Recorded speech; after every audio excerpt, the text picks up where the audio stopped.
नमस्ते बच्चों, यह सैन अकेडमी पल्ली करनई में आपका हार्दिक स्वागत।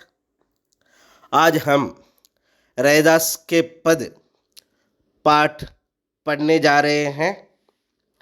इसमें सबसे पहले रैदास ने क्या बताया है, उनके पदों में मुख्य संबोधन क्या है, ये हम देखेंगे। सबसे पहले रैदास के बारे में देख लेते हैं, फिर पाठ के अंदर हम जाएंगे। दो पद इन्होंने यहाँ पर प्रस्तुत किए हैं।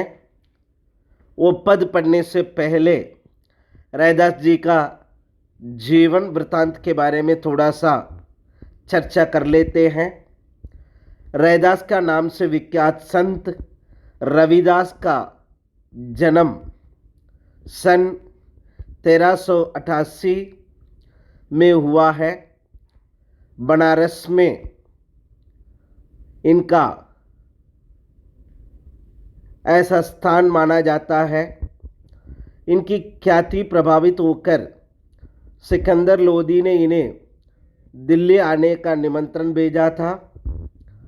मध्ययुगीन साधकों में रैदास का विशिष्ट स्थान है। कबीर की तरह रैदास भी संत कोटि के कवियों में माने जाते हैं।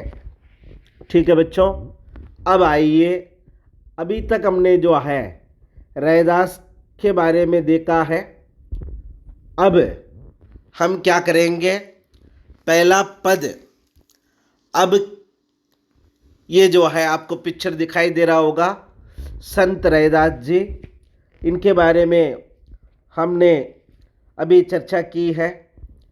रैदास के अपनी काव्य रचनाओं में सरल व्यवहारिक ब्रज भाषा का प्रयोग है, जिसमें अवधी राजस्थानी, खड़ी बोली और उर्दू फारसी शब्दों का भी मिश्रण मिलता है।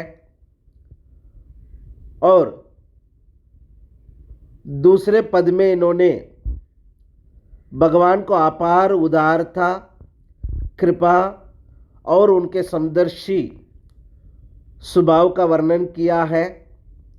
रैदास कहते हैं कि भगवान ने तथाकथित निम्न कुल के भक्तों को भी सहज भाव से अपनाया है और उन्हें लोक में सम्मानित स्थान दिया है। इस बात को इसमें बताया गया है। सबसे पहले पहला पद जो है, वो पहला पद हम देखते हैं। सबसे पहले पद में रैदास जी कहते हैं, ऐसी लाल तुझ बिनु कहूँ करे, गरीब निवाजूं गुसई, मेरा माते चतुर दरे, जाकी ज्योति जगत कहूँ न लागे तापर, तुम ही तारे, नीच हूँ ऊंच हूँ करे मेरा, गोविंद काहूँ ते न डरे, नाम देव कबीरो त्रिलोचन साधना, सेनो तरे कही रविदास सुनहु रे, संत हूँ अर जीवूँ ते सबे सरे। देखिए, इसमें सबसे पहले जो है इन्होंने जो है रविदास जी ने मोर और चकोर का उपमान का प्रयोग कवि ने स्वयं के लिए किया है। दूसरे पद में लाल शब्द ईश्वर के लिए संबोधन के रूप में आया है। तीसरा, गोविंद की विशेषता बताते हुए कवि ने कहा है कि वे ऐसे किसी से डरे बिना नीचे कुल के भक्तों को सहज समाज में ऊंचा स्थान दिला देते हैं। दूसरे पद में कवि ने ये बताया है कि संतों को संबोधित किया है। प्रभु ने नामदेव, कबीर, त्रिलोचन, साधना और सैनहू का उद्धार किया है। ये बात यहाँ पर ये बताया गया है कि किस तरह से यहाँ पर इन्होंने इस कथन के माध्यम से कवि ये स्पष्ट करना चाहते हैं कि यदि ईश्वर बहुमूल्य मोती के समान है तो भक्त उस धागे के समान है जिसमें मोती को पिरोकर उनकी सुंदरता की उपयोगिता बढ़ जाती है।